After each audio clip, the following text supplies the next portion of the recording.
नमस्कार, सत Shyamala news channel में आपका स्वागत है। आज हम पटना नगर निगम के वार्ड नंबर 21 के वार्ड पार्षद श्वेता रंजन जी के साथ हैं और इनसे जानेंगे कि इनके क्षेत्र सहित पटना नगर निगम में विकास की क्या स्थिति है। नगर निगम पटना में सत्ता पक्ष में जो है वो डबल इंजन के साथ साथ बीजेपी के मेयर हैं और भी कई प्रश्न हैं मेरे मन में जिनका जवाब श्वेता जी से लूँगा। मैडम, आपका हमारे चैनल में स्वागत है। जी, बहुत बहुत धन्यवाद। मैडम, आप महिला, साथ में यहाँ के जो मेयर हैं वो भी महिला हैं, लेकिन यहाँ जो लड़कियाँ कॉलेज जाती हैं या फिर महिलाएं बाज़ार करने के लिए निकलती हैं, उनको अगर अचानक से कहीं टॉयलेट की आवश्यकता पड़ जाए तो उन्हें उसकी ज़रूरत जो है वो कहाँ कर ये करेंगे। इसके लिए टॉयलेट का होना आवश्यक है। जैसे हम लोग दिल्ली वगैरह भी देखते हैं कि वहाँ पे फ्री में इस तरह की व्यवस्था है, लेकिन पूरे पटना नगर निगम में 2-4 जगह पे छोड़कर कहीं आम जगहों पे नहीं दिखता है। इस पर आप क्या कहेंगे? इस पर तो मैं यही कहना चाहूँगी कि जहाँ तक आप बोल रहे हैं कि महिलाओं के लिए, तो सही बात है, महिलाओं के लिए तो ये सब सुविधाएं होनी ही चाहिए। तो अगर देखा जाए तो हमारे माननीय नगर आयुक्त महोदय हैं, उनके द्वारा कई जगह पर चकाचक पटना के नाम से शौचालय का निर्माण किया जा रहा है, शौचालय और यूरिनल का।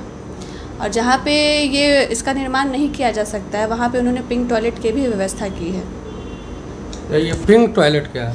पिंक टॉयलेट है आपका एक गाड़ी है, वो सिर्फ स्पेशली महिलाओं के लिए होता है। अच्छा। महिलाएं लोग अपना और उसमें स्टाफ, हाँ, महिलाएं, सिर्फ महिलाएं यूज़ करेंगी और उसमें जो भी स्टाफ है जो उसको ऑपरेट करती है वो भी महिलाएं ही होती हैं। आप वार्ड नंबर 21 में हैं और वार्ड नंबर 21 में एक कमला नेहरू नगर है जो मलिन बस्ती में है और मलिन बस्ती की में जो जनसंख्या है काफ़ी है, उसमें काफ़ी असुविधाएं हैं। कुछ जो मूलभूत सुविधाएं होनी चाहिए वो नहीं है। उस पर आप क्या कार्य कर रही हैं? ऐसे देखा जाए तो वार्ड नंबर 21 में 3 मलिन बस्ती है, अदालतगंज, आर ब्लॉक और कमला नेहरू नगर, जिसमें कमला नेहरू नगर सबसे बड़ा है। तो वहाँ पे जो मूलभूत सुविधाएं हैं, सबसे पहले तो वहाँ का है पानी। तो पानी के लिए तो हम लोग काम कर रहे हैं और काफ़ी अच्छा काम चल रहा है। दूसरा आपका हो जाता है शौचालय के लिए। तो अब चूँकि कई लोगों ने घर बना लिया है, चूँकि वहाँ जगह कम है, इस वजह से कई लोगों के पास शौचालय अभी भी नहीं है। तो वहाँ एक सार्वजनिक शौचालय पहले हुआ करता था, तकरीबन 10-12 सीटर था, जो पूरी तरह से कई साल पहले ध्वस्त हो चुका है। तो उस पर भी हम लोगों ने विचार किया है, उसको एक नए सिरे से बनाने का सोचा है हमने। दूसरी है यहाँ की चूँकि मलिन बस्ती काफ़ी ज़्यादा आबादी है, कई गलियाँ हैं यहाँ पे, तो आए दिन यहाँ पे नाली और चेम्बर की समस्या बनी रहती है। रोड भी कंजेस्टेड है और टूटा रहता है। कहीं सड़क है तो वहाँ नाला का पानी जाने का व्यवस्था नहीं है।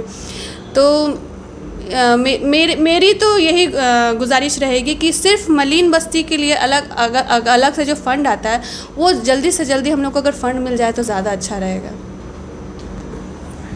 मलिन बस्तियों में देखा जाता है कि नशेखोरी में छोटे छोटे कम उम्र के बच्चे इसमें संलिप्त हो जाते हैं और जिसके वजह से चोरी चकारी का भी मामला बढ़ जाता है, छिनतई भी होता है। उसके बाद महिलाओं के साथ भी दुष्कर्म की भी ये हो जाती है। आने जाने वाले लोगों के साथ समस्या बनी रहती है। तो वहाँ जो बाल सुधार की व्यवस्था जो होनी चाहिए, क्या नगर निगम में इस तरह की कोई सुविधा है? नहीं, नगर निगम में इस तरह का कोई प्रावधान नहीं है। हमें हर साल पार्षद निधि के नाम से जो जो फंड मिलता है, तो उसमें ऐसा कोई सुविधा नहीं दिया है, कोई प्रावधान नहीं है कि आप इस क्षेत्र में कुछ कर सकें। तो मेरी माननीय मेयर साहिबा से यही विनती रहेगी कि आप एक बार इस क्षेत्र में सोचिए, क्योंकि स्लम बस्ती है। स्लम बस्ती में आप जानते हैं कि सबसे बड़ी बात एक शिक्षा की कमी होती है।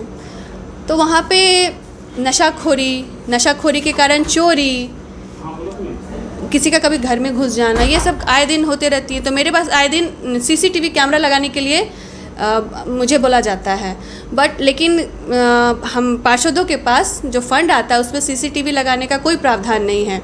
तो अगर ये नगर निगम के द्वारा CCTV लगाने का कोई प्रावधान आए तो वो ज़रूर करना चाहिए।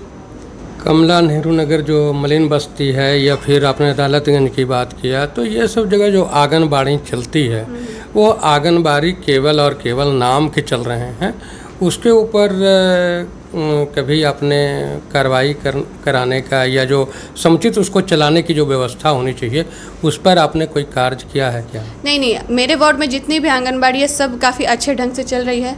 मैं अक्सर वहाँ जाके वहाँ का निरीक्षण करती हूँ। 2 साल आपके कार्यकाल हो गए बीते हुए। 2 साल में वार्ड 21 में जो आपने कार्य किए हैं उसके बारे में हमारे दर्शकों को बताने का कष्ट करें। जी, मैं बताना चाहूँगी अपने काम के बारे में कि अभी इन 2 सालों में मैंने तकरीबन 1000 राशन कार्ड बनवाया है और लगभग 5000 आयुष्मान कार्ड बनवाया है और कमला नेहरू नगर जो मलिन बस्ती है उसमें 900 घरों में नया नल कनेक्शन दिया है। और जो काम होने वाले हैं अब मतलब 1 या 2 महीने वो काम शुरू होने वाला है, तो उसमें हो गया आपको एक कमला नेहरू नगर में एक सामुदायिक भवन है जो कि जर्जर हो चुका है, उसको 23 लाख की लागत से उसका रिनोवेशन किया जाएगा और 2 करोड़ की लागत से पूरे वार्ड में सड़क और नाला का निर्माण किया गया है। फिर हमारे श्री कृष्णापुरी में लगभग 15 करोड़ के आसपास से एक नया सामुदायिक भवन का निर्माण होने जा रहा है जो कि 3 या 4 फ्लोर का होगा और फुली एसी होगा। उसके बाद आपका 3 करोड़ के लागत से कमला नेहरू नगर में सड़क और नाले का निर्माण और करवाना है। फिर हो बस ये सारे काम हैं और बाकी तो काम होते ही रहते हैं। वृद्धा पेंशन बनाना, विधवा पेंशन बनाना, ये सब काम किए जाते हैं हमारे कार्य। आप काम कर रही हैं, आपको ये आए दिन कुछ समस्याओं को भी झेलना पड़ता है, लोगों के शिकायत हो जाते हैं। यहाँ लगातार पिछले कई वर्षों से भारतीय जनता पार्टी के विधायक होते हैं, वह विधायक मंत्री भी बनते हैं, उसके बाद भी पटना नगर निगम में समुचित विकास की व्यवस्था नहीं हो पाई है। इस पर आप क्या राय रखती हैं? इस पर तो मैं यही राय देना चाहूँगी कि अभी जो निवर्तमान जो विधायक हैं उनके द्वारा तो फ़िलहाल मेरे वार्ड में तो कोई काम नहीं किया गया, इस वजह से जनता भी थोड़ी नाराज़ है। तो अब जनता मंत्री भी रहे? नहीं, मंत्री तो नहीं रहे हैं, विधायक हैं और अब जनता जागरूक हो गई है, समझदार हो गई है। आप कब तक किसी सिंबल पे वोट लेते रहेंगे? कभी तो अपने काम पर भी वोट मांगिए। एक बार अपने काम पर वोट मांग के देखिए। अगर आपको अपने आप पर इतना ही भरोसा है कि हम चुनाव जीतेंगे, एक बार निर्दलीय लड़के दिखाइए। तो इस जनता जो काम करेगी जनता उसी को चुनेगी, ये तय है।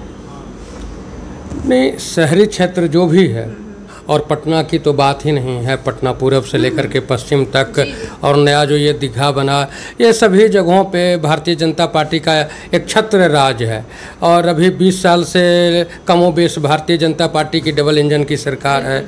उसके बाद भी स्लम बस्ती हो या और भी जो है, अभी जैसे हम लोग रहते हैं इधर कदम कुआं इलाके में 3 विधायक का आवास है, डिप्टी सीएम का आवास है। उसके बाद भी सड़क की स्थिति जो है वो बहुत ही दयनीय है। तो इस तरह से दिखता है कि बस जो भी बड़े मीडिया वाले हैं या खुद सरकार भी बड़े चमकाऊ जो रोड हैं, बेली रोड जैसे, उसी को दिखा करके खाना पूर्ति कर लेती है, बाकी का नहीं होता है।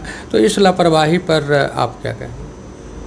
लापरवाही तो होती ही है। जब चुनाव आता है तो चुनाव के समय जो भी माननीय विधायक हो या मंत्री हो, बस उसी समय वो सड़क पर उतरते हैं और जनता के सामने हाथ जोड़ते हैं। बाकी समय तो हम पार्षद लोग ये जनता के पास जाते हैं और उनके शिकायतें हों, बातें हों, सब तो हम ही को सुननी पड़ती है और हम ही उसका समाधान भी करते हैं और बाकी कोई विधायक या मंत्री नहीं करते। इसलिए मेरी गुजारिश है कि जिस तरह से जनता आप पे भरोसा करके आपको जिताती है तो आप उसी तरह से आप उनका भरोसा जीतिए काम करके। अभी आप वार्ड पार्षद 21 श्वेता रंजन जी को सुन रहे थे। आपने सुना कि इन्होंने कैसे ये राशन कार्ड बनवाया और भी जो कार्य इनके हाथ आता है, जो इनकी जानकारी होती है। अभी 2 दिन पहले इन्होंने अदालतगंज में पाठ सामग्री का भी वितरण करवाया है अपने माध्यम से। और ये लगी हैं अपने क्षेत्र के विकास के लिए। तो आप जनता से भी गुजारिश है कि अगर श्वेता रंजन जी काम कर रही हैं तो इनके जो मजदूरी बनता है आप इनको समय समय पर देते रहें। मैडम, आपने जो हमारे लिए कीमती समय निकाला इसके लिए धन्यवाद। जी, आपका भी बहुत बहुत धन्यवाद। सत्य श्यामला के दर्शकों से आग्रह है कि आप हमारे न्यूज़ चैनल को सब्सक्राइब करें, शेयर करें और हमारे जो मुद्दे हैं उस पर कमेंट करें ताकि हमारे हौसले बढ़ें। धन्यवाद।